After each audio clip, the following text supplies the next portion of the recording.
Merhaba arkadaşlar, yepyeni haberlerle karşınızdayız. Afra Saraçoğlu'ndan makyajsız paylaşım.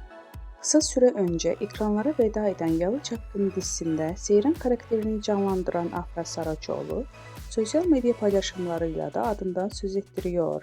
Ünlü oyuncu son olarak doğal haliyle objektiflerin karşısına geçti.